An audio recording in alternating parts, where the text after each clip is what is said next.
Bien, pues buenas noches, Chevo. Me da muchísimo gusto que estés con nosotros y pues que podamos platicar y que por fin pudimos concordar en este tiempo. Digo, entre los horarios, la consulta y todo, sí se vuelve medio complejo el poder acordar un horario, ¿no?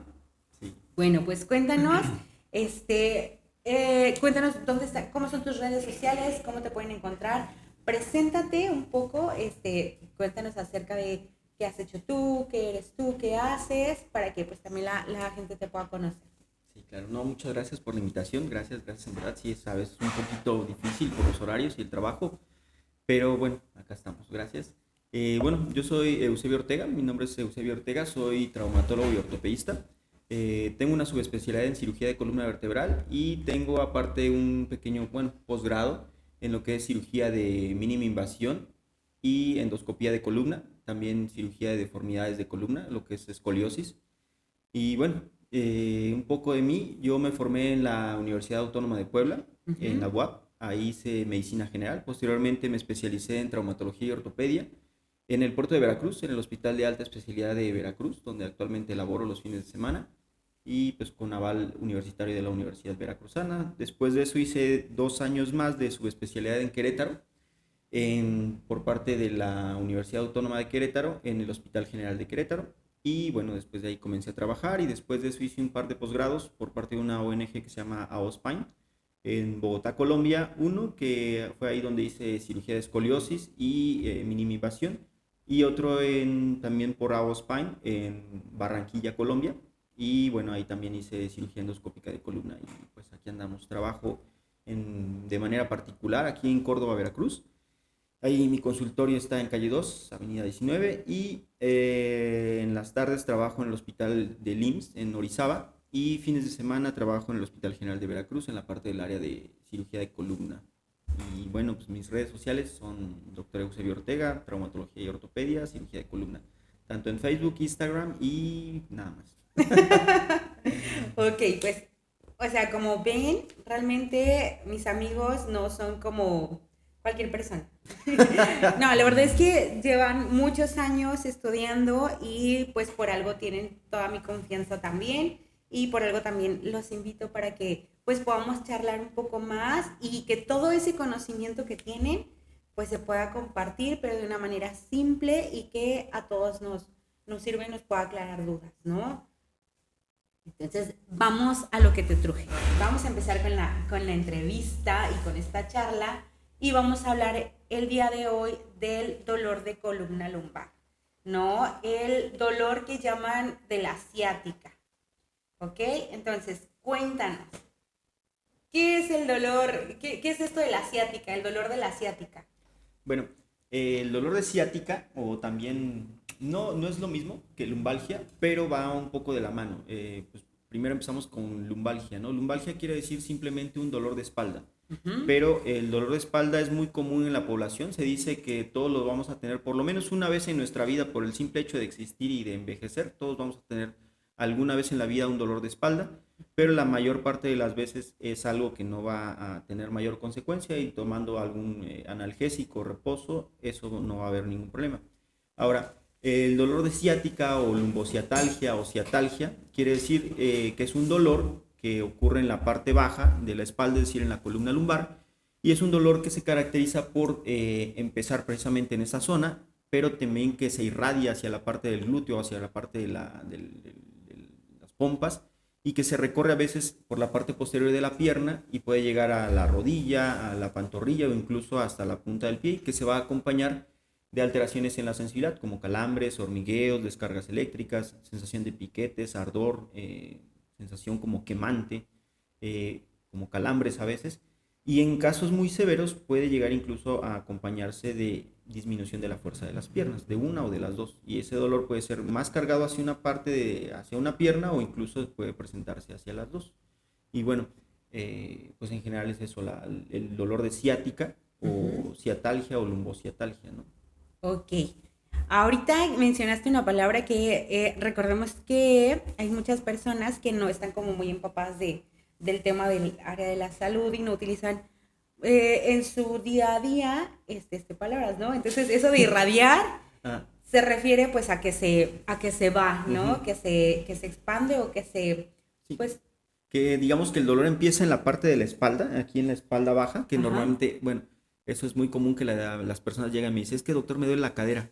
Y ajá, bueno, nosotros los médicos sabemos que la cadera es la articulación coxofemoral, ¿no? La articulación de la pierna con la pelvis, pero ujú, las personas normalmente se refieren a la cadera, a la espalda baja, a la columna lumbar. ujú, Entonces, es un dolor que se inicia en esta parte, en la espalda baja, y se dirige ese dolor hacia el glúteo, hacia la pompa, hacia las nalgas, y la ujú. parte posterior de la pierna. O sea, eso es, como tú dices, se irradia. Bueno, perdón, lo que yo quise decir de se irradia es que se va el dolor, inicia en una parte, pero se va hacia la pierna por la parte de atrás y es el mismo dolor que se comunica, digámoslo así.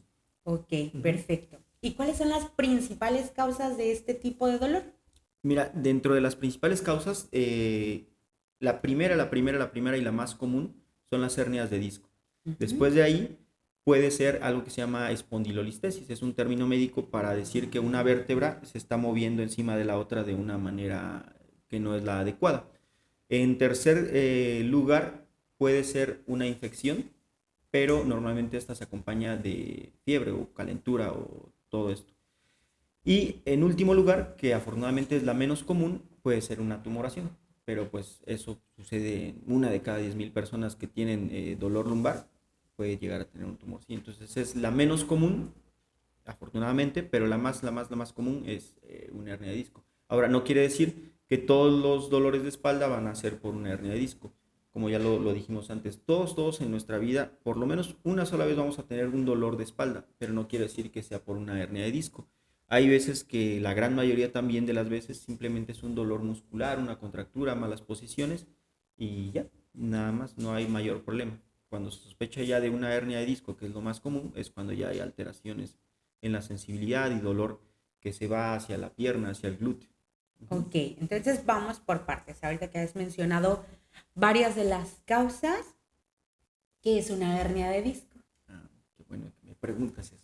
Una hernia de disco, bueno, es un poquito difícil de explicarlo para las personas que no son médicas, pero normalmente en mi consulta yo siempre trato de explicarles y que les quede bien claro a las personas.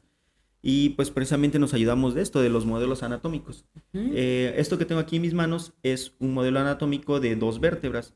Esto, son dos huesitos, pero en general son varios que van desde la base de nuestra cabeza, del cráneo, inician en el cuello y terminan hasta la punta de la columna, el último huesito que nos sentimos aquí en la espalda, eso ujú, se llama coxis. Entonces, la columna va a estar formada por varias vértebras como estas, son varios huesos que están apilados uno encima de otro y van a estar, digamos, los huecos, por decirlo así, de alguna manera, y van a servir para darle sostén al cuerpo, pero a su vez también sirven para proteger una estructura muy importante que es la médula espinal.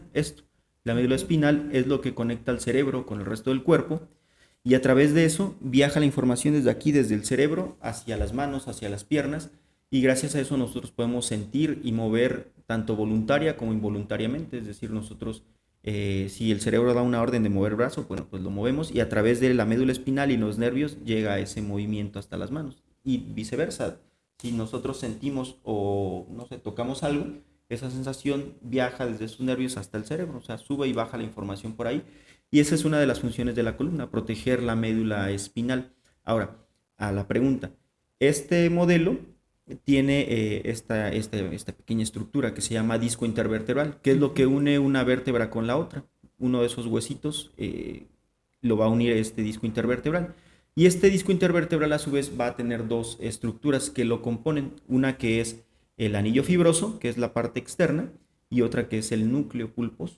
ujú. Entonces, eso sirve para darle, bueno, para mantener unidas una vértebra con la otra, pero también para darle movimiento y a su vez darle amortiguación a la columna. Es como un colchoncito. Exactamente, es como un pequeño colchoncito. Entonces, normalmente a todos en nuestra vida nos va a pasar el desgaste, deterioro que es el envejecimiento normal.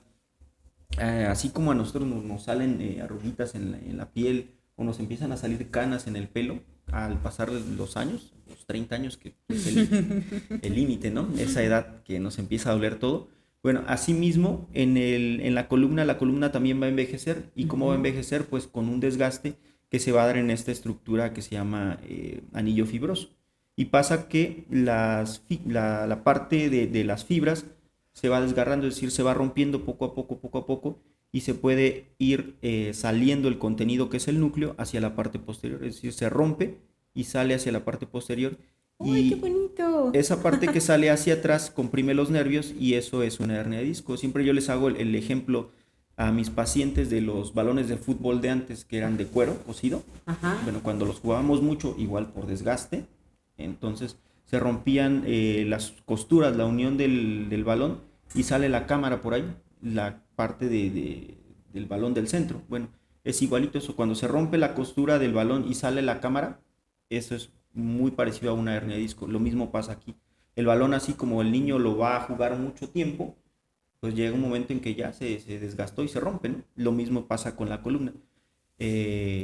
Mientras más uso tenga, es más propensa la columna a desarrollar hernias de disco. Entonces, obviamente, las hernias de disco en las partes que son más móviles del cuerpo, por ejemplo, en el cuello y en la parte lumbar, que es donde tenemos mayor rango de movimiento, pues obviamente es la parte donde mayormente se presentan esas hernias de disco.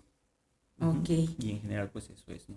La salida del núcleo pulposo hacia el canal medular. Pero bueno, en palabras más coloquiales, pues eso es una ruptura, cuando el colchoncito que tenemos entre las dos vértebras se lastima, se rompe y empieza a comprimir algún nervio de nuestra columna. Esa es una hernia de disco. Ok. Ahora, de este ejemplo, esto correspondería al espinazo, que mucha Exacto. gente lo llama así. ¿Y esto? A ¿Al la tuétano? médula, ándale, más o menos como que al tuétano. Bueno, como para que entiendan, ¿no? Este es el espinazo y este es el tuétano. Justo el espinazo protege al tuétano, que es lo que está ahí, y es lo Ujú. que más nos va a dar toda la información para la movilidad, Exactamente. ¿no? Y esto simplemente pues es el amortiguador. Exacto, un colchoncito, un amortiguador que pues lo vamos a tener en todos los niveles de la columna, aquí desde el cuello hasta la cadera. Ok, perfecto. Entonces es importante cuidar todo esto, ¿no? Obviamente. Sí, claro. Ahora, cuando tengo lesión cuando tengo una hernia discal, puedo tener dolor, como podrían decir, o sea, el dolor se va a presentar así de repente o el dolor se va a ir presentando como poco a poco. Normalmente sí, se presenta como tú dices poco a poco. Inicia con un dolor pequeño, un dolor leve, pero ese dolor va siendo cada vez más y más frecuente. Ujú. Es decir, a lo mejor una vez a la semana y después ya son 2 veces a la semana, 3 veces a la semana y ya después ya es diario y el dolor va aumentando, a veces poquito, luego ya sube a un dolor más o menos y ya después es un dolor muy muy fuerte, un dolor ya insoportable y ya es todos los días y ya se empiezan a agregar los síntomas que comentamos, ¿no? Calambres, adormecimiento, sensación como de piquetes ahí en la pierna, sensación como de quemante, ardorosa, como si tuvieran ahí chile en la pierna. Y entonces, bueno, si empieza aquí en la espalda, en la cadera y se irradia hacia el glúteo, hacia la pompa, hacia la parte de atrás de la pierna, entonces empezamos a sospechar de una hernia de disco. Pero sí, normalmente empieza un dolor leve y se va aumentando y va siendo más y más frecuente y más alto en intensidad, ¿no? Ok, ahorita me hiciste acordarme en la residencia. Una vez uno de mis amigos, pues tenía menos de 30, estaba en cirugía y de repente ya no se pudo mover Ujú. y se quedó trabado. Y entonces lo empezaron a revisar y todo, le hicieron estudios de imagen y resulta que tenía una hernia y lo tuvieron que operar, pero así. ¿Por qué se da esto en personas jóvenes, menores de 30, por Ujú. ejemplo, y esto tiene que ser como tan rápido? Depende, no todos. Afortunadamente, el tratamiento de las hernias de disco, bueno, ahorita pasamos eso, pero no todas las hernias de disco se operan. Ujú. Afortunadamente, la gran mayoría con medicamentos, rehabilitación, con eso tienen y no hay mayor problema. Pero, ¿por qué en personas tan jóvenes? No hay una explicación exacta, pero como ya lo hemos dicho, como ya lo he dicho, y eso siempre trato de hacérselos ver a las personas, es algo normal. O sea, es una enfermedad, obviamente, por el dolor y la incapacidad que genera, Pero es normal, es la forma en la que la columna va a envejecer y todos, a final de cuentas, en algún momento de nuestra vida vamos a envejecer. Nosotros desde que nacemos, pues nos vamos desarrollando, es decir, vamos creciendo, nos vamos haciendo más grandes, más fuertes a partir de la adolescencia, hay cambios. Y llega un momento en que ya dejamos de crecer, ya no nos desarrollamos más, ya Sí, a mí no... me pasó eso hace mucho. Exacto, ¿no? Más o menos, pues los De hombres, chiquita. o bueno, en general, los hombres y mujeres, dejan de crecer, las niñas dejan de crecer más o menos como a los 14 años, bueno, cuando ya tienen su periodo menstrual, se supone, pero todavía crecen un poquito más, y Ujú. los hombres más o menos a los 16, 17 dejan de crecer. Todavía después de eso, la columna toda crece como a un centímetro más o menos hasta los 20 años. De ahí ya no hay más desarrollo, ya no nos hacemos más fuertes, no crecemos más, y ya hay una etapa en donde todo está bien, bien, bien, a los 20 y después de los 30, que empezaron con dolor de rodilla, dolor de espalda, dolor de eso, pues empieza el envejecimiento y es normal, pero se va a acentuar o vamos a sentir más esos dolores o ese envejecimiento en los 40, en los 50 y en los 60, pues todavía más, ¿verdad? Entonces, es muy normal que a partir de los 30 empiecen con dolor de espalda, como tu amigo. A mí también me pasó algo similar, estando justamente en la especialización de cirugía de columna, de repente empecé con un dolor muy fuerte en la espalda y ya antes lo había tenido. Poquito a poco fue aumentando hasta que un día de plano también en cirugía me empezó un dolor que se me irradiaba así hacia la pompa y ya así sentía todo lo que acabamos de decir, ¿no? Ujú. Dije, bueno, pues estoy haciendo cirugía de columna y pues Mm. tengo una hernia, ¿no? Y sí, fui y me tomé una resonancia magnética y pues, resulta que tengo una hernia de disco. Por eso te digo, no todas las hernias de disco se operan. Solamente tuve que tomar reposo un par de días, unos medicamentos por un par de semanas, meses, un par de meses, y rehabilitación, y con eso tuve. Obviamente pues, el dolor se sigue presentando de repente, si hago muchas actividades, si estoy mucho tiempo parado, si opero mucho, si manejo mucho tiempo, me viene el dolor, pero tomando un medicamento un par de días o un día y se acabó, no, no hay problema. Ahora, ¿por qué a algunos les pasa antes que a otros o por qué a algunas personas como a tu amigo le pasa antes que a otro? No hay una explicación exacta. Hay algo que se llama factores de riesgo, es decir, hay cosas que van a hacer o ayudar, digámoslo así, a que nos pase a personas más jóvenes. Eso es el sobrepeso, es decir, las personas que están gorditas tienen mayor riesgo de que desarrollen una hernia de disco.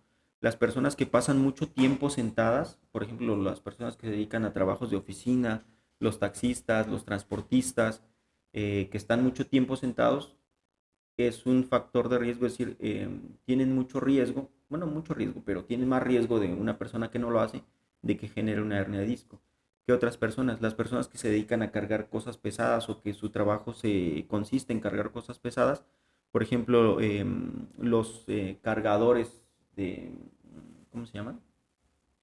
Los que están en el ingenio, los estibadores, que su jornada laboral es descargar un tráiler o cargarlo de bultos de azúcar, es muy común que ellos desarrollen hernias de disco y de hecho pues terminan retirándose y tienen una vida de trabajo corta, entre 8 o 10 años y después de eso terminan retirados y operados de la gran mayoría, ¿no? de hernias de disco. Entonces, eso son cosas que predisponen o tienen, hacen que las personas tengan más riesgo de presentar una hernia de disco en comparación a una persona que no tiene esas cuestiones, ¿no? Probablemente no sea tu amigo tenía eso. Sin embargo, hay personas delgadas y que hacen ejercicio regularmente y que no tienen ningún factor de riesgo, es decir, no tienen no están haciendo alguna tarea o alguna cosa que les ayude a que salgan más rápido las hernias de disco y a pesar de todo presentan hernias de disco como yo. No, no tengo obesidad, no tengo, me ejercito regularmente, no cargo cosas pesadas y sin embargo tengo una hernia de disco, ¿no? Esa parte pues todavía no se detecta o no hay una explicación lógica y médica por la cual se den en personas jóvenes sin factores de riesgo, pero pues, se presentan, ¿no? Y pues eso es la explicación. Ok, ahorita mencionaste dos cosas, Ujú, tanto personas que están mucho tiempo sentadas ujú, y personas que están cargando mucho habitualmente. ujú. ¿Por qué las personas que están sentadas? Porque hay estudios, bueno, esta ya es algo un poquito más científico, volvemos aquí al modelo anatómico. La columna vertebral está diseñada, nosotros evolucionamos para estar erguidos. Así Ujú. para decir, pues, estamos para estar parados, ¿no? Para poder caminar en dos piernas, porque pues obviamente la evolución dice que nosotros venimos de, pues de uno, bueno, de los changos, ¿no? Algo así. Ajá.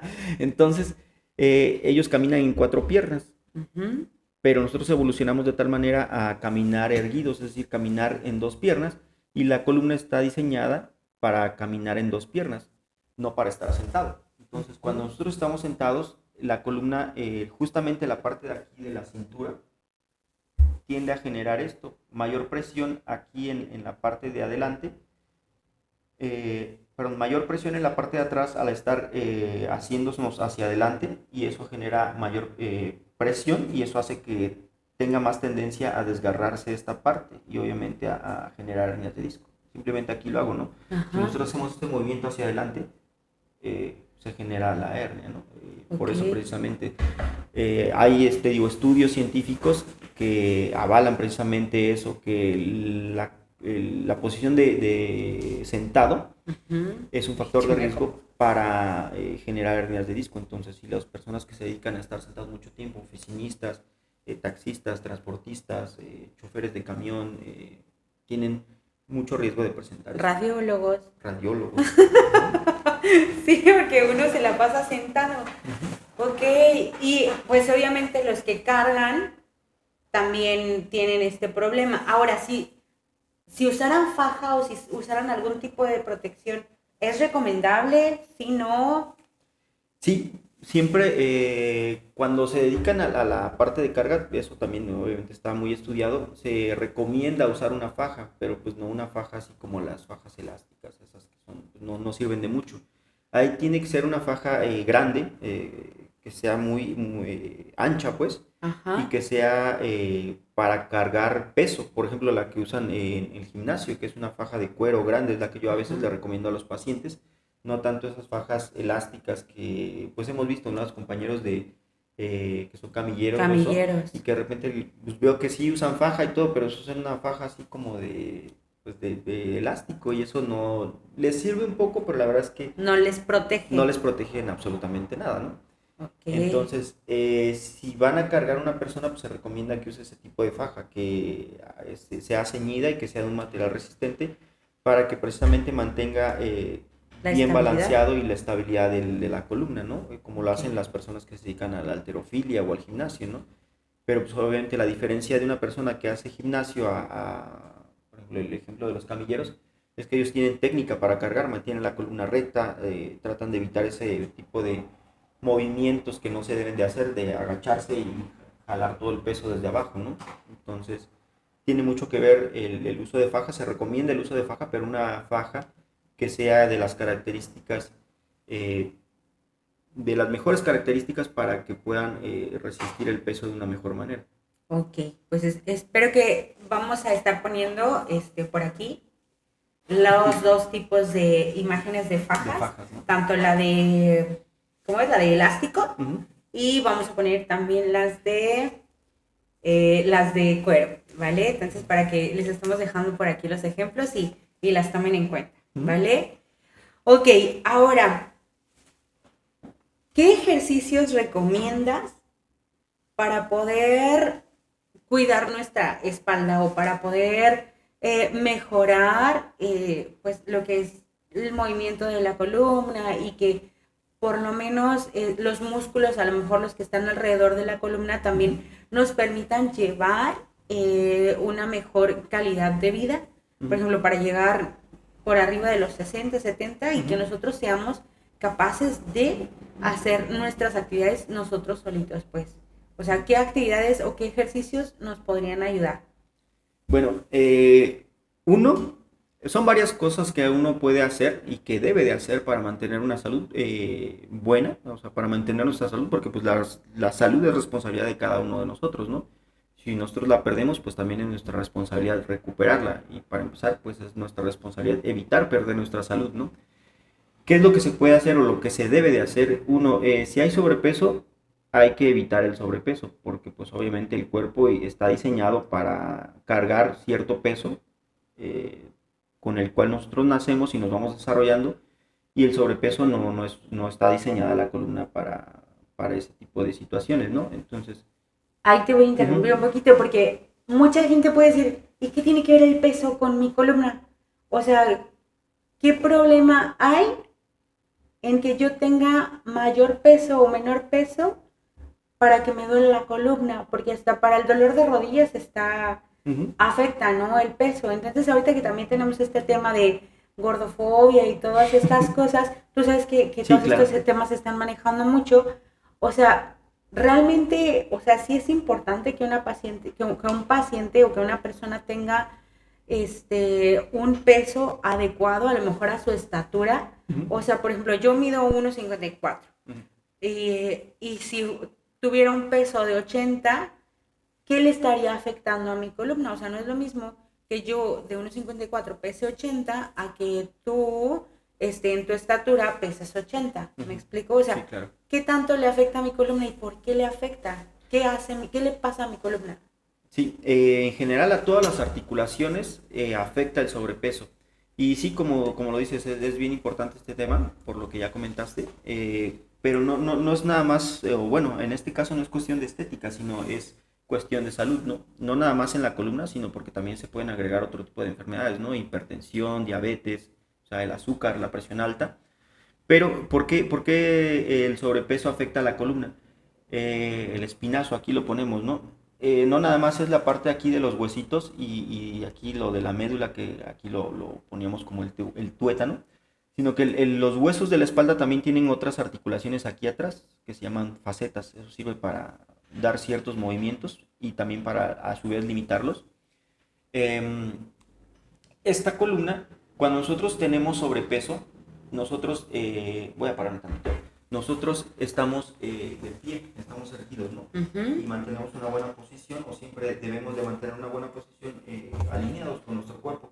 Cuando hay sobrepeso, obviamente lo que empieza a crecer primero es el estómago, y entonces el mismo cuerpo para balancearse, es decir, para mantenerse en equilibrio, la panza, pues si no nos mantuviéramos el equilibrio, dejar hacia adelante. Entonces, ¿qué es lo que nosotros hacemos? Hacemos nosotros nuestro cuerpo para atrás y nos vamos también encorvando para no tener la cabeza hacia atrás, sino que estamos así. Y esa es una mala posición. Esa también empieza a generar dolor en estas partes y empieza a generar desgaste, y a su vez también empieza a hacer presión en estas partes de la columna, y es un factor de riesgo para generar hernias de disco. Y a su vez también es un factor de riesgo para generar desgaste en el cartílago de las rodillas y en el cartílago de acá de la cadera, ¿no? Ok, entonces, o sea, como bien lo mencionas, no es una cuestión de estética solamente, sino es una cuestión de mecánica Exactamente. normal, ¿no? Lo que le puede pasar a hasta cualquier aparato para tratar de compensar algo que nos está pasando, ¿no? Ujú. Entonces, si tenemos mayor presión a nivel abdominal, pues obviamente toda la curvatura de nuestro espinazo, o de la rabadilla también está acá abajo. Es que luego no entiendo esos términos así. Bueno, Sí. toda la columna vertebral va a modificar toda la curvatura, Ujú. y por eso es que luego tenemos dolor, y no es que, por ejemplo, hay pacientes que dicen, es que ya fui con el doctor y no me quita el dolor, es que ya tomé tal medicamento y no me quita el dolor. Pero si no entendemos que si no quitamos el principal problema, que es en este caso la pancita, que nos está causando el que jale, pues entonces ni el mejor medicamento ni el mejor doctor nos va a poder ayudar en este tema, ¿no? Entonces es algo muy importante, y que por lo menos lo podamos entender de una forma más fácil, Ujú. sabiendo cómo funciona toda esta mecánica, Sí, exacto, ¿no? como dices, es la pérdida del balance, ¿no? Normal de la columna, que no está bien alineada. Obviamente también lo que les comentaba, ¿no? Nosotros entonces empezamos a jalar el cuerpo hacia atrás, y esa parte, pues para jalar el cuerpo hacia atrás, lo hacemos con los músculos, con la parte de acá de atrás. Y eso es como si estuviéramos haciendo ejercicio pues prácticamente todo el día. ¿Cómo se siente uno Imagínense, cuando sí, va al gimnasio los primeros días? O el primer día, al otro día pues ya no te quieres levantar porque te duelen los brazos o todo lo que hayas. embarado, Exacto, ¿no? ajá. Exacto, estás todo embarado. Pues lo mismo pasa en la espalda. Esos músculos están trabajando todo el día hasta que te acuestas y al otro día te levantas, y para poder caminar están haciendo ese trabajo de mantener el cuerpo en una alineación lo más, ¿cómo te diré? Pues lo que pueden hacer los músculos para mantener alineado el cuerpo debido al sobrepeso. Obviamente eso se cansan y se embaran, por decirlo así, y eso también genera dolor, aparte de lo que ya comentamos, el desgaste y que empiezan ahí a desgastar también el disco aquí, el colchoncito este que tenemos, ¿no? Entonces esa es la razón por cual el sobrepeso es un factor de riesgo y también ayuda a generar dolor, ¿no? Ok. Ahora, yo soy radióloga, como ya sabes. ¿Qué estudios de imagen son los que me ayudan a poder valorar el dolor lumbar? O sea, si te llega un paciente con dolor lumbar, ¿cuáles son los estudios de imagen que tú necesitas para poder evaluarlos y llegar a un diagnóstico de la causa del dolor? Bueno, es una muy buena pregunta. Normalmente casi la gran mayoría de los pacientes llega a la consulta sin ningún estudio, ¿no? Algunos que ya vienen con estudios de radiografías. Pero el primer estudio radiológico que nosotros pedimos son radiografías simples de la columna. Si es de la columna lumbar, bueno, una vista de frente y una vista de lado, es decir, una radiografía AP y lateral de la columna. Y eso de un inicio, pero lo ideal es que se tuviera tanto radiografías y un estudio bien específico que se llama resonancia magnética simple. Ese es un estudio muy especial y específico mediante el cual nosotros corroboramos el diagnóstico de hernia de disco o pues lo que habíamos dicho, cuando una vértebra se mueve de manera normal, lo podemos ver en las radiografías, pero también nos dan otros datos en la resonancia.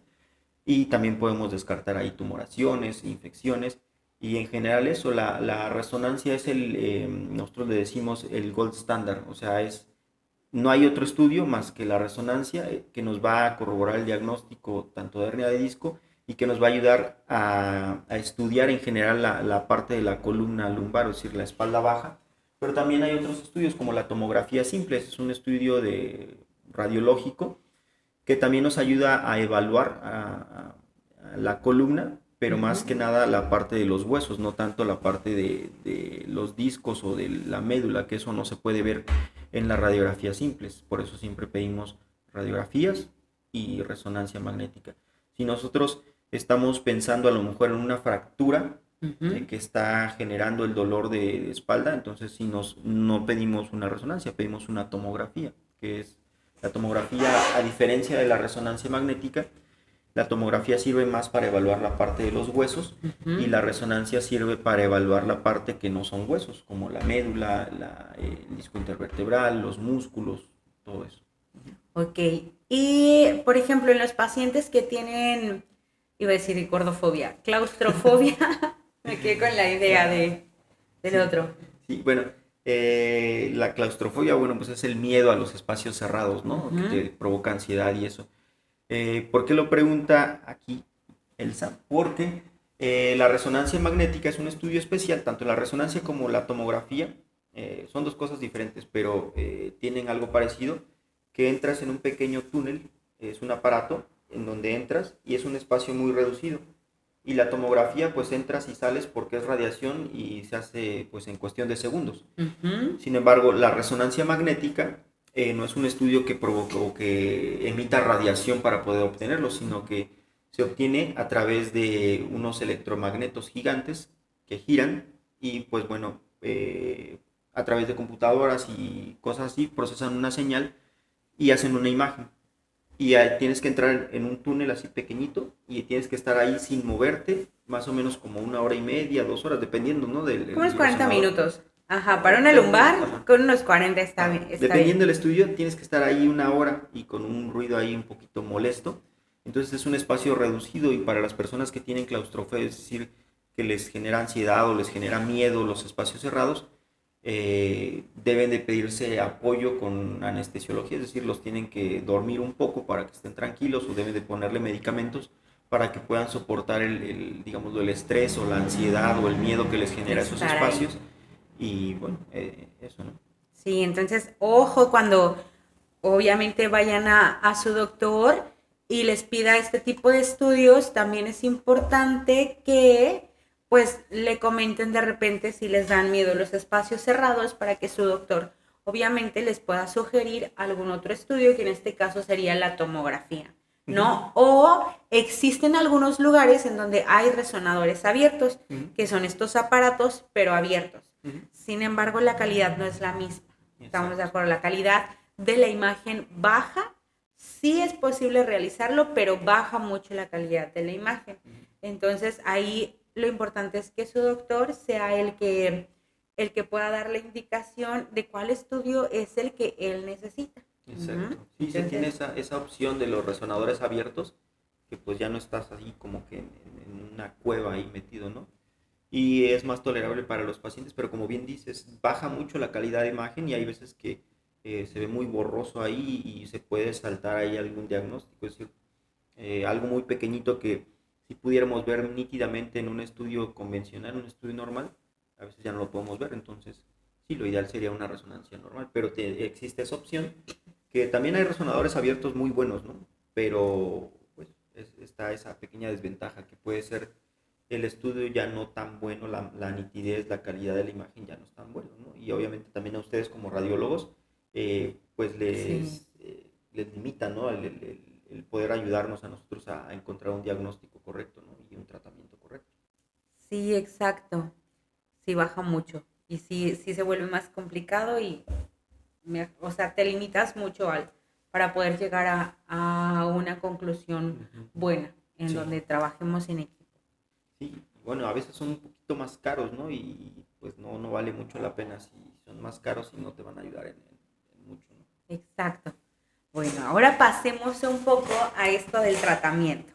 Tú eres especialista y existen muchos médicos que no son especialistas, pero que son muy capaces de tratar dolor. Ahora, existen otras personas que no son médicos, ni siquiera son de la área médica o áreas afines a la salud, ¿no? Que son, vamos a entrar como un poquito en esto de la controversia, que son, por ejemplo, los quiroprácticos o que son los alfabiotistas. ¿Has escuchado de esto? Pues fíjate, ese término de alfabiotista no lo había escuchado hasta que me lo comentaste. Pero sí, sí, más o menos tengo el entendimiento de lo que son también pues, los hueseros, ¿no? Ahí el empírico que no tiene una formación como tal de médico o alguna carrera afín a medicina, sin embargo hace ahí manipulaciones que pues desafortunadamente lejos de ayudar a los pacientes los puede llegar a complicar más, ¿no? También estas personas alfabetistas. Yo no tengo nada en contra de nadie, pero pues bueno, lo que comentábamos, ¿no? Los quiroprácticos no son médicos. Aquí en México no existe una carrera universitaria de quiropráctico. O sea, el quiropráctico puede ser una persona sin un estudio afín a la medicina, por ejemplo, hay personas que son enfermeras y de repente hacen ciertas cosas de su especialidad de enfermería y tenemos cosas afines ahí en la parte médica, ¿no? Pero al menos aquí en México no hay como tal una formación universitaria de quiroprácticos. En Estados Unidos sí hay una formación académica, pero no al grado de un licenciado en fisioterapia, ¿no? Que eso es la parte en la que nosotros sí vamos muy de la mano, los traumatólogos en general, y bueno, otras especialidades. Pero sí, es difícil, yo creo que hasta triste a veces, que la mayoría de las personas, la primera persona que va a ver, pues bueno, primero lo que le dice la amiga, la comadre, la vecina, y después va con el huesero, va con personas que lejos de ayudarle le pueden empeorar la situación, ¿no? Porque pues cuántas eh, situaciones hemos visto ahí en redes sociales o incluso personas conocidas que llegan con un huesero o con un quiropráctico y que les hace una mala manipulación y la persona pues deja de caminar, ¿no? O algo, lo que te decía, ¿no? Que llegaban pacientes ahí a nuestro hospital con una fractura que en un principio no era un tratamiento con cirugía, pero fue con el manipulador ahí, con el huesero y le tronó y le sobó y ahora esa fractura se desplazó y lo que antes se podía curar con un yeso y sin cirugía, ahora tiene que ser a fuerza una cirugía, ¿no? Igual, sí me ha tocado ver situaciones en el hospital, solamente una, yo la vi directamente, que llegó un paciente con una lesión a nivel del cuello, porque era un abuelito que empezó con un dolor de cuello y pues sus familiares lo llevaron con un huesero y el huesero llegó y ¡trac! Le tronó el cuello y el señor dejó de mover. Le lastimó la médula en un mal movimiento que hizo y la persona, bueno, dejó de mover. Fue al hospital, pero desafortunadamente ya no había nada que hacer porque una vez que se lastima la médula, si se lastima de cierta forma, hay veces que ya no es reversible, es decir, el daño que se provoca, aunque se opere, ya no vuelve a funcionar y entonces la persona, a partir de la lesión donde se lastimó para abajo, deja de mover y de sentir. Y bueno, pues es algo muy triste, ¿no? Porque ese abuelito se complicó y bueno, después falleció desafortunadamente, pero todo por una mala manipulación, por acudir con personas que no se deben de acudir, ¿no? Pues cualquier cosa, lo ideal es primero ir con un médico general, el médico general debe verlos, evaluarlos y a su vez si él considera que debe ser revisado por un especialista, bueno, los enviará con el especialista que debe de ser, ¿no? Y pues tratar de evitar ese tipo de situaciones, ¿no? Que desafortunadamente aquí, pues por cuestiones culturales en México, y no nada más en México, también en otros países, es muy común que vayan con este tipo de personas, ¿no? Digo, yo no tengo nada en contra de nadie, hay personas que son muy capaces y todo, pero sí, desafortunadamente la gran mayoría, lejos de ayudar, llegan a complicar Empeoran, las cosas, ¿no? sí, sí, claro. Y sí, justo como dices, o sea, no es que tengamos algo en contra de nadie, pero mientras justamente no causen daño a la salud de las personas, que eso puede pasar en cualquier profesión, ¿no? Mientras no causen daño ni este tipo de lesiones, digo, si ya ves que es un abuelito, que también a lo mejor la densidad ósea, que pueden tener osteoporosis o algún otro tipo de lesión ya de por sí, a lo mejor por la edad, porque ya vimos que la edad es un condicionante, pues entonces, pues mejor ya no le muevas y llévalo con un doctor con el que a lo mejor tengas confianza y que pueda ayudar un poquito más o hasta con las personas que sí están capacitadas en el área de rehabilitar y de mejorar este tipo de dolor o de lesiones que puedan tener. Ok, ahora vamos a entrar un poquito en los que sí nos pueden ayudar también a, por ejemplo, en los tratamientos que tú puedes dar, que es el área de fisioterapia. ¿Ustedes cómo trabajan con el fisioterapeuta? O sea, porque hay doctores, hay traumatólogos que de repente tampoco les gusta mucho trabajar con los fisioterapeutas. ¿Por qué? O sea, ¿qué hace un fisioterapeuta?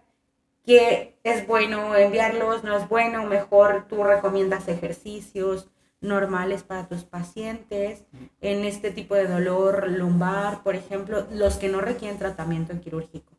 ¿O cómo los empiezas a manejar tú? Mira, es una muy buena pregunta. Como ya lo habíamos dicho antes, la gran mayoría de los problemas de columna, en general los dolores de ciática causados por hernias de disco o incluso cuando una vértebra se mueve en un movimiento que no debe ser, como es la listesis y cosas así, que es lo más común, la gran mayoría no requiere un tratamiento con cirugía. Por ejemplo, 8 de cada 10 personas que van por una hernia de disco no requieren cirugía y van a tener una buena resolución de su problema con medicamentos tomados y con rehabilitación. Los rehabilitadores, por el contrario de todo lo que ya hablamos, son personas que tienen una formación académica de 4 años. En una universidad tienen un diploma académico, tienen un aval, tienen una cédula profesional ante la SEP, todo está regulado y normado. Incluso unos tienen especialidades, dependiendo del área en la que estén, ¿no? En fisiología pulmonar, en fisioterapia pulmonar, en fisioterapia, no sé, de otros tipos de Deportiva. situación deportiva, de lenguaje, cosas de ese tipo, ¿no? Entonces es otro tipo de personas, otro tipo ¿cómo se llama? De profesionistas, ¿no? Y nosotros, al menos, bueno, yo, son pocos los que he conocido traumatólogos que no manden a sus pacientes con el fisioterapeuta, ¿no? Nuestra especialidad va bien, bien, bien de la mano con el fisioterapeuta porque ellos somos una mancuerna, pues nosotros en la parte de traumatología, cuando operamos una fractura, el fisioterapeuta debe entrar casi inmediatamente a las 24 o 48 horas para que tenga una excelente evolución. Igual en la parte de columna, como ya les dije, la gran mayoría va a mejorar con medicamentos y con fisioterapia. Yo sí o sí, todos los mando con el fisioterapeuta.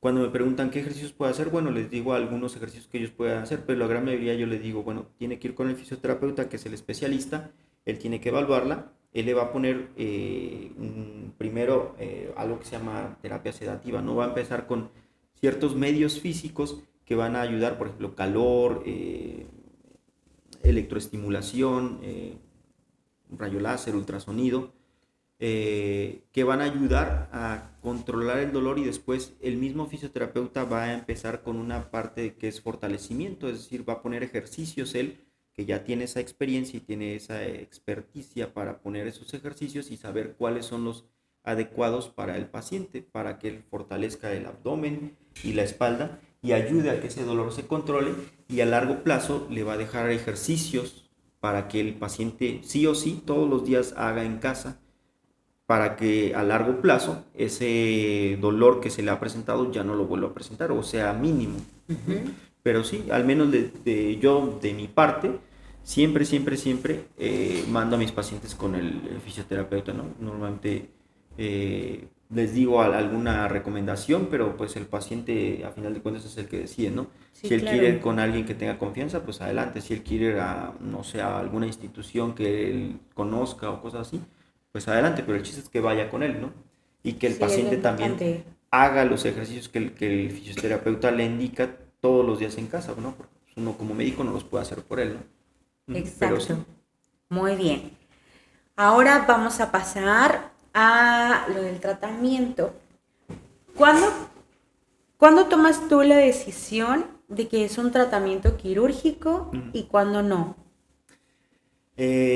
Bueno, los síntomas que ya habíamos comentado de una hernia de disco y en general de los problemas de columna, la gran mayoría, ya lo dijimos, ¿no? Van a tener un tratamiento conservador, es decir, no requieren cirugía. Pero ¿cuándo requieren cirugía? Cuando, aparte de estos síntomas que ya dijimos, que es un dolor que se irradia hacia las piernas, que se va hacia las piernas, que tiene alteraciones en la sensibilidad, calambres, hormigueo, descargas eléctricas, todo esto, cuando el paciente empieza a perder la fuerza y que nosotros ya tenemos el diagnóstico de una hernia de disco o una listesis o algún problema en la columna, si el paciente empieza a perder la fuerza de las piernas, o si la hernia es a nivel de columna cervical, empieza a perder la fuerza de las manos, esa es una indicación absoluta de cirugía. Ahí no hay vuelta atrás. Todavía se puede mandar las primeras etapas a un periodo de rehabilitación, pero si esa fuerza y el dolor no se quitan después de un periodo más o menos de 8 semanas, no hay de otra. Hay que resolver con cirugía. Es la indicación absoluta. Una indicación relativa de cirugía es cuando el paciente tiene una fuerza normal, es decir, no se le ha ido la fuerza de las piernas o de las manos, Ujú. pero que a pesar de un tiempo más o menos de 8 semanas de medicamentos y rehabilitación, el Ujú. dolor persiste, y el dolor es limitante para hacer una actividad deportiva o para hacer una actividad laboral, es decir, el paciente que se está incapacitando constantemente en el trabajo y que ya repercute directamente en su calidad de vida, esa es una indicación relativa para tomar la decisión de una cirugía en columna, ¿no? Ok, bien. Ahora, eso era uno de los temas pues, más importantes en cuanto a lo del tratamiento, porque hay personas que dicen, es que me dijeron que necesito cirugía, y hay otros, pero no sé, a veces en los estudios de imagen, en resonancia, dice, pero no sé, o sea, ¿cree que sea bueno que me operen o no? O sea, ¿qué ventajas o qué complicaciones puedo tener si me operan? ¿No? Eso también mucha gente pregunta. ¿Qué Ujú. complicaciones puede haber después de una cirugía? ¿El dolor se quita completamente o el dolor puede persistir? No, hay veces, eso es bien, bien, bien raro, fíjate, o sea, te voy a ser sincero, que una persona que tiene dolor por hernia de disco y se opere, que se le quita el 100% del dolor, eso es hasta cierto punto raro. Pasa mucho en pacientes jóvenes, entre 30 y 40 años, y que iniciaron con dolor y que le dijo el doctor, sabe que ya está perdiendo la fuerza, ya hicimos todo esto, 8 semanas, 10 semanas y no ha mejorado, hay que operarlo, ok, bueno, hay que operarlo, y se opera, y a esos pacientes les va muy bien. ¿A qué pacientes no les va tan bien? A los pacientes que pues ya tienen 1 año o 2 años con ese dolor y ya les dijeron, no, pues ya opérate, es lo ideal que te operes. mejora su calidad de vida, pero el dolor ya no llega a quitarse al 100%. Puede quedar un dolor residual en esa sección por todo el tiempo que ya pasó el nervio ahí, estando comprimido ahí por la hernia, llega a lastimar el nervio de tal manera que puede quedar esa secuela de un dolor residual, es decir, queda un dolor pequeño o un dolor moderado, pero sí llega a quitarse la gran mayoría del dolor, es decir, mejora su calidad de vida. Ahora, ese es en cuanto al dolor, ¿no? Me preguntabas de complicaciones. Complicaciones, bueno, hay varias, pero lo que sí es que también antes de pasar a la parte de complicaciones, algo que es los riesgos. Los beneficios, bueno, es que se someta a la cirugía y que le vaya bien y que mejore su calidad de vida. Y en el mejor de los casos que se quita al 100% el dolor y que el paciente pueda hacer una actividad que antes ya no hacía y que vuelva a la normalidad su vida, ¿no? Digámoslo hasta cierto punto a la normalidad, porque a pesar de la cirugía, el paciente lo ideal es que ya no haga actividades de impacto, que ya no haga, ya no cargue cosas pesadas, las puede cargar, pero sin embargo si lo hace, lo continúa haciendo, puede generar más dolor de difícil control. Ya se recomienda ya no estar mucho tiempo sentado o mucho tiempo parado, a pesar de que ya está operado, y bueno, eso. Pero esos son los beneficios, el que se le quite el dolor y que mejore su calidad de vida. Pero los riesgos de una cirugía de columna, que son principalmente tres, están presentes. No quiere decir que a todas las personas que se van a operar de columna los vayan a presentar, sin embargo están ahí presentes, ¿no? ¿Cuáles son? El primero es infección. Eso, todas las cirugías es un riesgo que está presente. Así sea que te van a quitar una uña enterrada, hay riesgo de que se infecte eso. Sin embargo, hay protocolos que nosotros hacemos, poner antibiótico, tiene que ser todo en un lugar estéril. Estamos hablando de complicaciones, ¿no? Sí, bueno, antes de hablar de complicaciones, algo que muy comúnmente me preguntan los pacientes en la consulta es pues los beneficios y los riesgos. Bueno, si no me lo preguntan, yo también trato de decirle, ¿no? El beneficio de una cirugía de columna, pues es que mejore su calidad de vida, que se le quite el dolor. No siempre se quita el dolor al 100%, eso más pasa en pacientes jóvenes que desde que le dijeron hay que operarse, que ya se agotó toda la parte conservadora, es decir, que ya se hizo todo lo posible para evitar la cirugía y no ha mejorado y el doctor da la indicación de cirugía y no tarda mucho en operarse, les va muy bien, se les quita el dolor casi al 100%. Pero siempre queda un pequeño dolor residual después de la cirugía y eso hasta cierto punto es normal. Ahora, las personas que después de cierto tiempo de que se les indica la cirugía tardan en operarse 1 año, 2 años, 3 años, 4 años y va deteriorando su calidad de vida, ya es bien difícil que se les llegue a quitar el dolor al 100% y esa es una de las complicaciones, que quede un dolor residual, pero eso tiene que ver mucho lo que ya dijimos, ¿no? Porque mientras más tiempo pase el nervio así apretado por la hernia, va dejando de recibir nutrientes a través de la sangre y se va lastimando. Y hay veces que esa lesión, esa lesión ya no llega a ser reversible y queda como secuela eso o como complicación cierto grado de dolor o a veces cierto entumecimiento en las piernas. Eso en cuanto a complicaciones, pero en cuanto a lo que yo les comentaba de beneficios pues es eso, que se mejore su calidad de vida, que se quite el dolor, a veces que no al 100%, pero ese es el beneficio, ¿no? Que ya no siga perdiendo fuerza el paciente y que si es poca la fuerza que ha perdido, se pueda llegar a recuperar a veces con fisioterapia y con rehabilitación, pero hay veces que si ya es mucho el tiempo que pasó, como ya lo dijimos, el dolor que puede quedar residual, también puede quedar un cierto grado de pérdida de fuerza. Y hay veces que si ya pasó mucho tiempo y el nervio está lastimado, puede que ya no se recupere al 100% esa fuerza a pesar de fisioterapia, a pesar de que ya esté operado y bien hecha la cirugía, eso queda como una secuela. Sin embargo, no es como tal una complicación. Ahora, esa es la parte de los pros o el beneficio de una cirugía. Sin embargo, como toda cirugía, todas las cirugías van a tener ciertos riesgos. La cirugía de columna tiene ciertos riesgos que van a ser, sí o sí, pueden estar presentes. No quiere decir que a todo el mundo les vaya a pasar, pero sin embargo están presentes. ¿Cuáles? Como toda cirugía, pues el riesgo de una infección, ¿no? Así la cirugía más simple o el procedimiento más simple, como no sé, quitar una uña enterrada o no sé, algo muy simple, tiene el riesgo de infectarse si no se tienen los cuidados adecuados. Sin embargo, en todos los hospitales y todos los médicos tenemos los cuidados o protocolos para evitar lo más que se pueda ese tipo de complicaciones. Sin embargo, por ejemplo, uno de cada 10.000 personas que se opera va a tener una infección, a pesar de que se pongan antibióticos antes, se den antibióticos para llevar a casa, que se haga en un lugar estéril, es decir, que todo esté limpio, que todo pase por un proceso químico para que no haya microorganismos, bacterias, existe ese riesgo de que se infecte, ¿no? Ese es uno de los riesgos. Otro de los riesgos en cuanto a la cirugía de columna son cirugías grandes que normalmente tienden a sangrar, más o menos como entre 300 a 500 mililitros, es decir, como medio litro de sangre es el que se pierde. Hay veces que es menos, hay personas que son muy hábiles y no sangran mucho, los cirujanos, pero sin embargo se tiene que tener todo bien para poder hacer la cirugía. Entre ello, se debe hacer en un hospital con una buena infraestructura, es decir, un hospital que tenga todos los equipos adecuados, que tenga un banco de sangre, es decir, el lugar ahí donde están las bolsas de sangre, los paquetes, si se necesita uno o dos o tres o 10, se tengan a la mano y no andar corriendo a la mera hora, ¿no?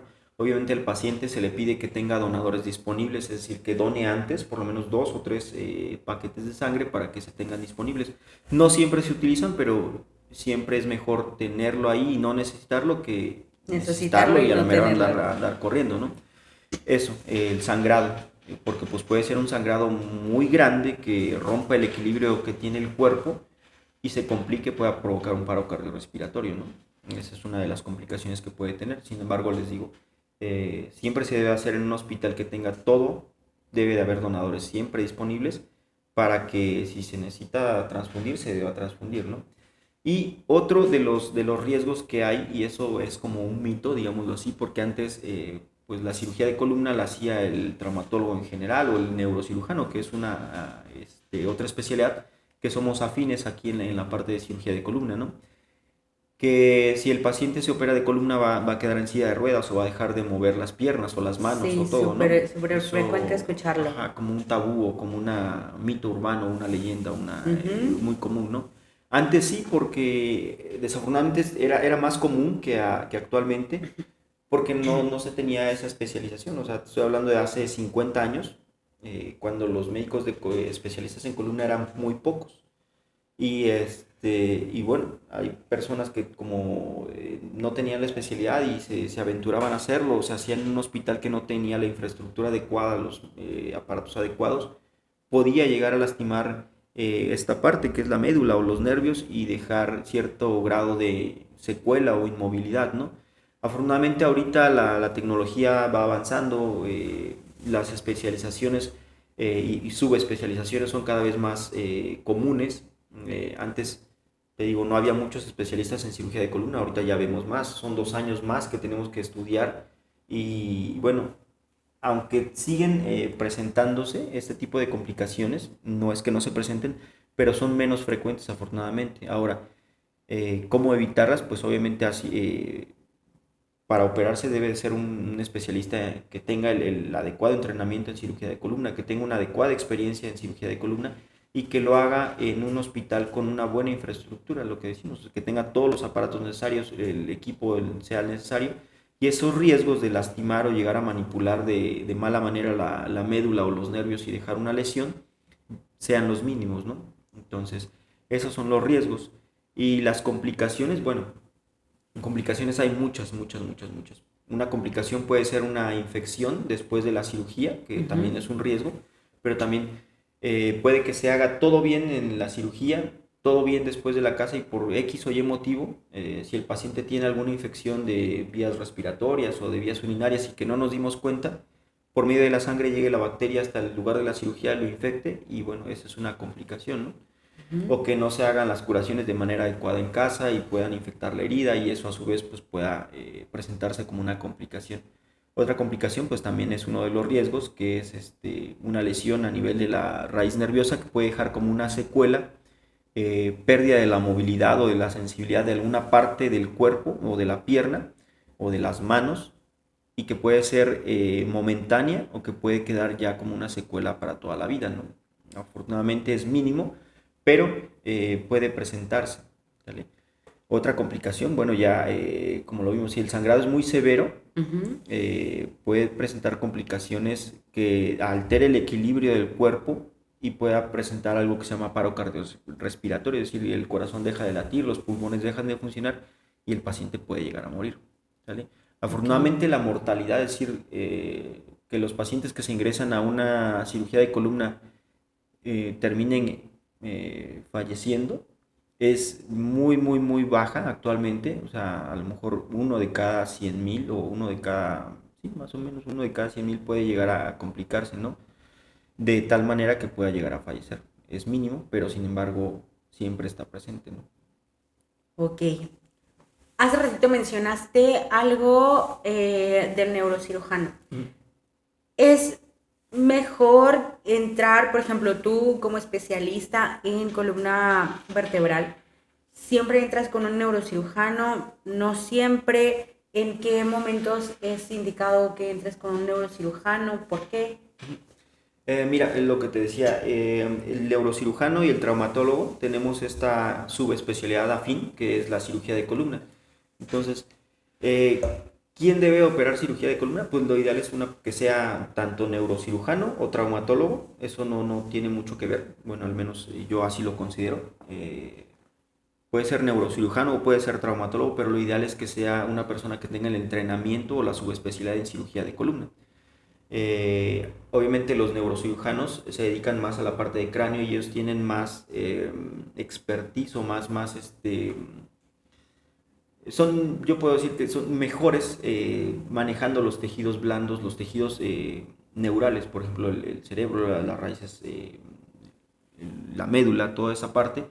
Y nosotros como traumatólogos, pues sí, también lo podemos hacer, pero ellos la verdad es que tienen una mayor experiencia en manejar ese tipo de situaciones. Entonces, cuando yo entro con un neurocirujano, cuando se trata de algún tumor adentro de la médula, entonces sí, eso aparte yo la verdad es que no tengo tanta experiencia o no tengo tanta habilidad en eso. Y para evitar precisamente lo que decimos, ¿no? Para evitar lastimar y lesionar al paciente y en lugar de ayudarlo terminamos complicándolo más, bueno, le hablo a algún compañero que sea neurocirujano, también cirujano de columna, y que tenga esa experiencia en manejar tumores de médula, en general tumores, y con él opero. Pero, pues, por ejemplo, si son cuestiones de hernias de disco, de fracturas, cosas que se llaman canal lumbar estrecho, cosas así, normalmente entro yo o entro con algún otro compañero, con un amigo que tengo, que es el doctor Omar Marroquín, que también es cirujano de columna, y normalmente operamos entre los dos. Y pues así, pero en general te digo, cuando yo me apoyo de algún neurocirujano es cuando es algún tumor o en alguna cosa que yo no siento que esté tan eh, Adiestrado. adiestrado, exactamente, y la otra persona sí, ¿no? Pero, Ok. pues en general la cirugía de columna la pueden hacer los dos, tanto neurocirujano como traumatólogo, pero lo ideal es que sea una persona que tenga el entrenamiento en cirugía de columna. Ok. Ahora, ¿qué tipos de tratamiento quirúrgico existen para las hernias discales, por ejemplo? O sea, ¿cómo se tratan quirúrgicamente? ¿Se pone, no sé, se pone como en las fracturas, algún tipo de material? O, por ejemplo, se le puede inyectar algo. ¿Qué se le hace? Normalmente cuando ya una fractura, cuando hay algún problema en la columna, por ejemplo en este caso las hernias de disco, ya hay un tratamiento, una indicación de cirugía, puede ser de dos maneras. Una, la manera convencional, que es hacer una herida grande, hacer todos los músculos hacia un lado y con unos aparatos especiales, quitar un poquito de hueso y con unos utensilios especiales, unas pinzas, quitar esa hernia de disco, Ujú. sacarla y ya liberar la compresión que tiene aquí el nervio, ¿no? Eso es una cirugía convencional, es decir, abrir la piel, hacer a un lado todo y quitar la hernia de disco es la cirugía convencional o cirugía abierta. La otra opción es lo que últimamente ha estado, o bueno, que es lo más nuevo, por decirlo así, es la cirugía endoscópica. La cirugía endoscópica en comparación de la cirugía abierta, solamente se hace una pequeña incisión de unos 10 milímetros. Pues un agujerito. Ajá, un pequeño agujerito, en lugar de, en comparación por una herida de más o menos unos 7 o 8 centímetros, por un acceso de 1 centímetro se mete un endoscopio, que es un aparato especial que tiene una cámara y por ahí se meten también los aparatos con lo que unas pequeñas pinzas muy, muy, muy pequeñas a través de las cuales nosotros podemos sacar la hernia sin lastimar músculo, una herida a la piel que es mínima y pues sin manipular tanto las raíces nerviosas y el paciente sangra mínimo, se hace con anestesia, hay veces que el paciente se hace con anestesia local y el paciente despierto con un poco de sedación y el paciente el mismo día que ingresa, el mismo día se va. Entonces es de las cirugías mejores que hay hoy en día. Y otra opción terapéutica que no es cirugía, es como digámoslo un paso antes de la cirugía, son las infiltraciones. Las infiltraciones que son, se llaman infiltraciones diagnóstico-terapéuticas o bloqueos diagnóstico-terapéuticas. Las consisten en aplicar a través de una aguja y con ayuda de un aparato que toma rayos X en el momento, se hace en quirófano, para nosotros entrar justamente en el sitio donde está la hernia y colocar un medicamento que ayude a desinflamar y a quitar los síntomas de la hernia de disco. Eso es, puede mejorar la calidad de vida en lo que se quita esa irritación química que hay ahí y que provoca dolor, para que el paciente rehabilite con el fisioterapeuta, baje de peso, tome sus medicamentos y después de eso mejora y es como que un paso antes de la cirugía y eso le permite al paciente, por ejemplo, lo que les comentaba, 8 de cada 10 mejoran con medicamento tomado y rehabilitación. Y esos dos que quedan, 2 de cada 10 que van como para cirugía, si a nosotros a esos dos les hacemos las infiltraciones, hay veces que uno se salva y bueno, ese ya no se va para cirugía, nada más queda uno para cirugía, ¿no? Que también se le infiltró y no se le quitó el dolor, bueno, Va ya para no hay. quirófano. Exactamente. Ahora, en cuanto a costos, ¿cuál de todos es más caro? O sea, ¿la infiltración es cara? Una infiltración, bueno, sí, sí, la verdad, desafortunadamente todos los procedimientos o toda la parte de columna, desde los medicamentos, es caro. Una infiltración, pues sí, sí, pues sí es cara, más o menos rondan entre los 15 a 17 mil pesos, dependiendo la ciudad. En México puede salir arriba de los 20 y tantos mil. Y una cirugía de columna, pues sí, desafortunadamente sí es cara, dependiendo de lo que se haga. Hay veces que si es una fractura, se tiene que poner tornillos de titanio y unas barras especiales de titanio para darle estabilidad a la columna. O si es algo que se llama canal lumbar estrecho, es decir, que sean unas hernias muy grandes que compriman la médula por todos lados y haya que quitar parte de hueso y poner tornillos para darle estabilidad otra vez a la columna, puede llegar a ser muy caro, muy, muy, muy caro, o sea, arriba de, no sé, 150, 200 mil pesos, dependiendo la zona en donde se operen, ¿no? En Ciudad de México es muy diferente los precios que se manejan acá, o en Guadalajara, o en el puerto de Veracruz, o Puebla, ¿no? Sí, claro. ¿Y la endoscópica es aún más cara o están igual en precio? La endoscópica, justamente porque nosotros utilizamos un aparato especial que se tiene que rentar, sí aumenta el precio. Aumenta un poquito más, como 50 mil, 70 mil pesos, dependiendo del proveedor que lleve el endoscopio, ¿no? Pero, pues, sí es más cara, pero es un poquito mejor. Bueno, es mejor, la verdad. Con menor riesgo, pues. Menores riesgos, menor tiempo de hospitalización, menores medicamentos, el tiempo de recuperación prácticamente es de semanas, cuando el de una cirugía convencional puede llegar a ser de unos 2 3 meses, ¿no? Desde que se opera hasta que el paciente va trabajando. En la cirugía endoscópica, por el contrario, el paciente se opera, se da de alta el mismo día y hay veces que ni siquiera ya se manda a rehabilitación. Lo ideal es que se haga rehabilitación, ¿no? Pero en un par de semanas el paciente ya empieza a trabajar otra vez, ¿no? Ok, ahora, ya para ir cerrando el tema. Si, por ejemplo, mi abuelito tiene un tipo de hernia, ¿es recomendable que lo operemos? O sea, si a lo mejor sí está disminuyendo si su fuerza, sí está disminuyendo la movilidad, pero tiene 90 años. ¿Sería recomendable o no? ¿Eso es mejor para las personas jóvenes? ¿Cómo podríamos manejarlo ahí? ¿O cómo puedo yo decir, sí es mucho mejor? No quiere decir que a las personas que ya tienen mayor edad y todo esto, no, porque ya estás viejito, no, pero ¿qué tanto podría ser como indicado o qué es mucho mejor? O sea, ¿sí decidiría mejor la cirugía o decidiría otro tipo de alternativa? Es una muy, muy, muy buena pregunta. Fíjate, si el paciente tiene ya pérdida de la fuerza, como te digo, y ya es la indicación de cirugía, pues debe de hacerse, ¿no? Sería lo ideal.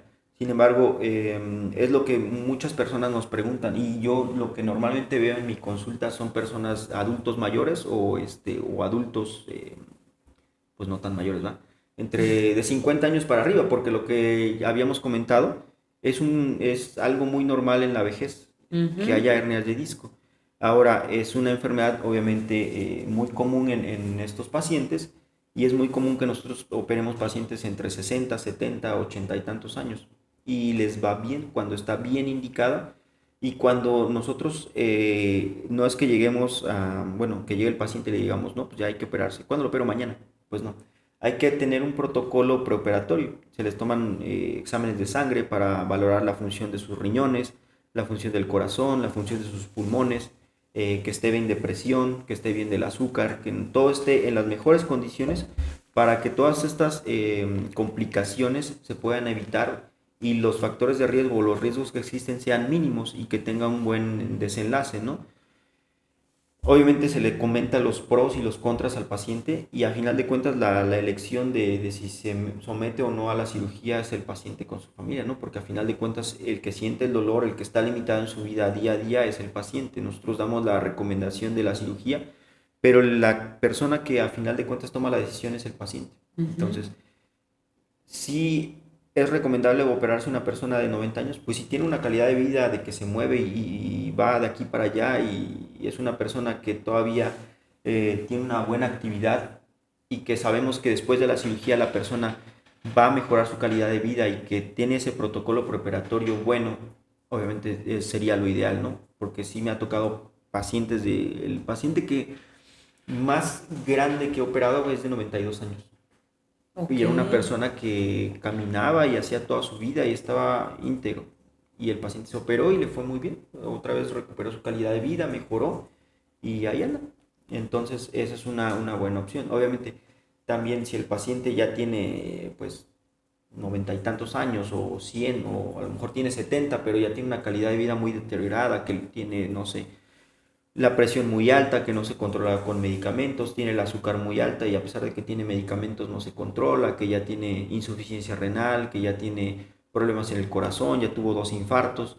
Obviamente es un paciente que si se somete a una cirugía de columna es muy probable que vaya a tener complicaciones graves, ¿no? O incluso pueda fallecer. Pero eso nos lo va a decir también el médico internista, que es el médico al que le mandamos al paciente y él nos da el aval, el visto bueno de que, ¿sabes qué? Este paciente tiene mucho riesgo, yo creo que no es lo ideal operarlo, ¿no?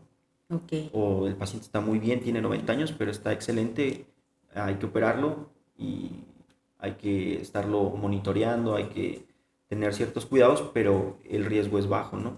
Entonces, eso va de la mano, ¿no? La calidad de vida que tiene el paciente antes de la cirugía va a repercutir directamente en el resultado de la misma, ¿no? Entonces, no es lo mismo un paciente que tiene 70 años y todas las enfermedades que ya te dije, a un paciente que tiene 90 años y que está pues muy bien de salud, ¿no?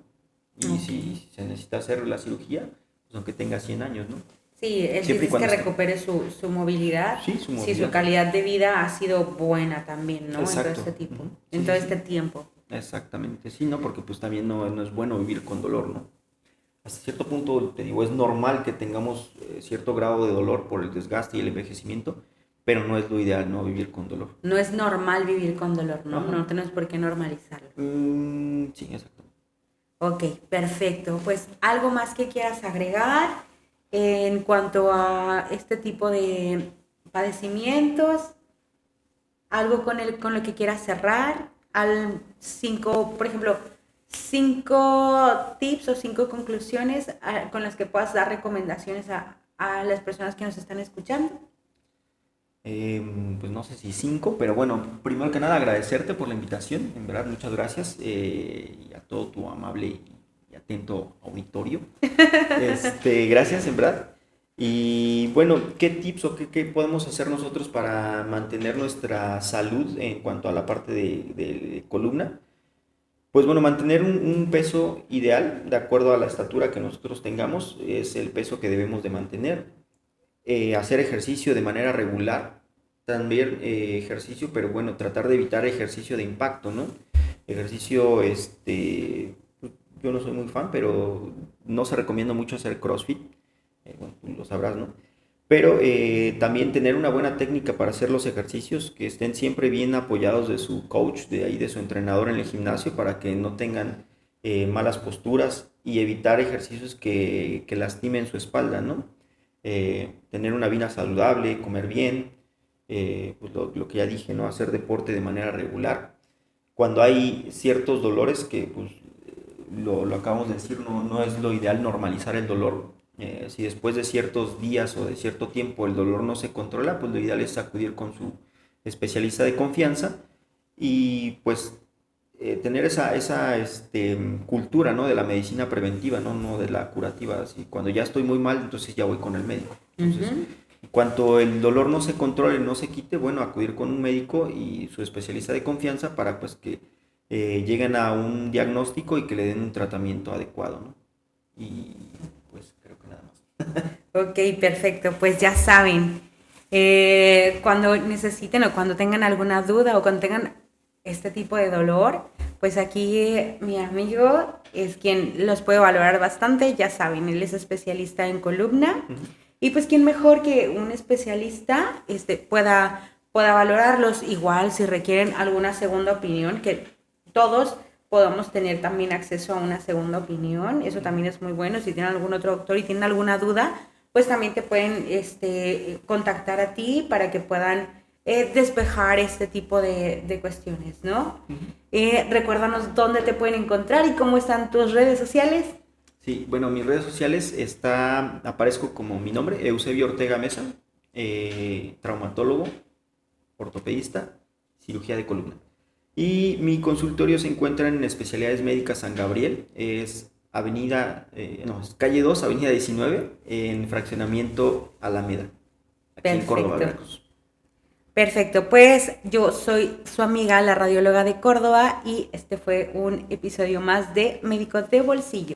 Bueno, y también quiero agradecer a la producción, a mi amigo que está atrás de las cámaras y que sin él, pues obviamente no sería posible este capítulo. Lo pueden encontrar en sus redes como H. Carrión, así es que muchas gracias, Eri, y nos vemos hasta la próxima. Bye.